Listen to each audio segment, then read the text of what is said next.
जास्त खोड्या करतो, कोणाचं ऐकत नाही, खोड्या करतो. आणि दिवाळीच्या सुट्या लागल्या मामाकडे गेला तिथे हरिपाठ करतो. मग काय करतो? खोड्याच करतो.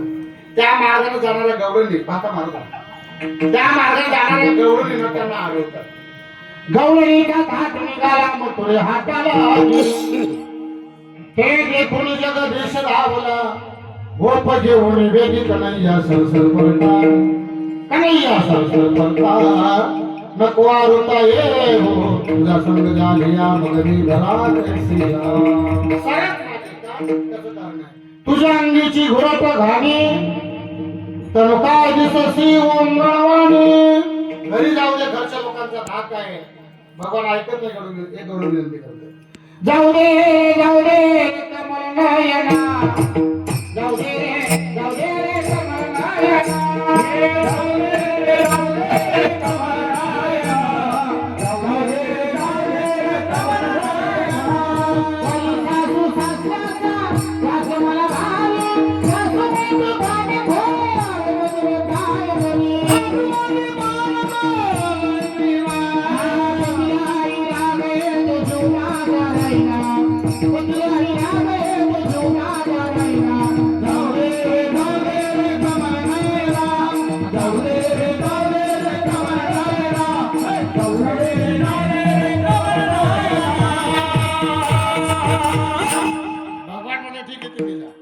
गवळणी थोड्या पुढे गेल्या. देवाने काय केलं? बासरी घेतली, उठावर घेतली, सुर छेडला. बासरीचा आवाज कानावर पडला. गवळे धावता म्हणतात, कृष्णा काही जरी झालं पण बासरी वाजवायची नाही. नको वाजवू श्रीहरी मुरली, तुझ्या मुरलीने ताण डोकं असं हरली रे. नको वाजव श्रीहरी मुरली, करीत मी होते घरी काम धंदा.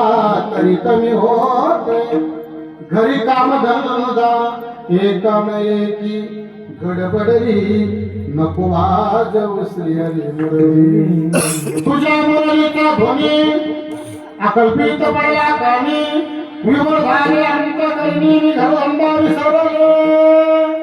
कृष्णा बासरी वाजवायची नाही असं गवळणी म्हटल्या. आणि देवाला राग आला. येतो का राग? मग देवाला पण राग येतो. देवाला राग आला. देवाने म्हटलं तुम्ही असं कसं दूतोंडी म्हणजे सकाळी काय बोलतात? संध्या सकाळी माझ्याकडे गर्दी आली होती. राधे सर्वात पुढे तू होती. मला 1 तास विनंती केली. कोणती? देवा अरे तू बासरी खूप सुंदर वाजवतो, आम्हाला एकदा तरी वाजू नको. एकदा तरी मुरली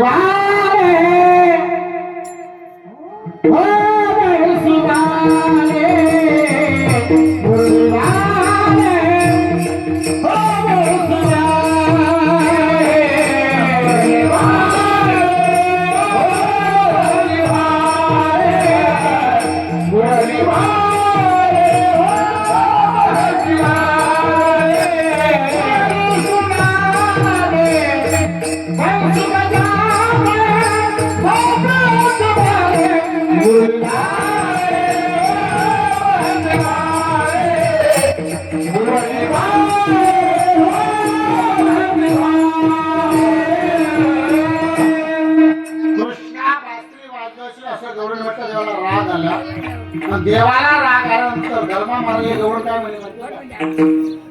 देवाला राग आला तर गवळ काय म्हणे? ओ देवा नका राग करू, पाणी पाणी होऊ शकतं. अशी गवळ म्हटली देवाला.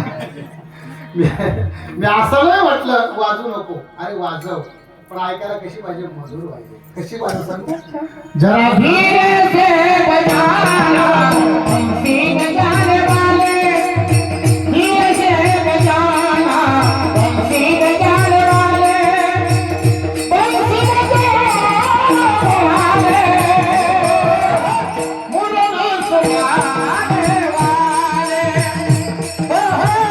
मुरली सुनाने वाले. जरा धीरे से बजाना बंसी बजाने वाले, जरा धीरे से बजाना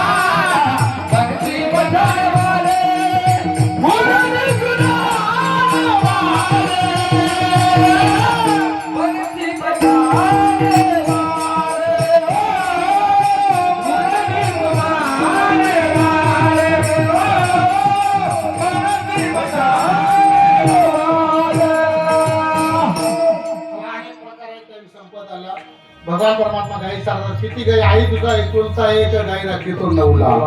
देवाकडे 9 लाख होत्या. गोपाळाकडे किती होता? कोणाकडे 20,000, 30,000, 1,00,000, 2,00,000. देवाकडे 9 लाख. देव असे विचित्र होते. एवढ्या गाई असून एकही दिवस गाई आणायला गेले नाही गेले. मग लहानपणा दादागिरी त्याला म्हणे चल गाई आण.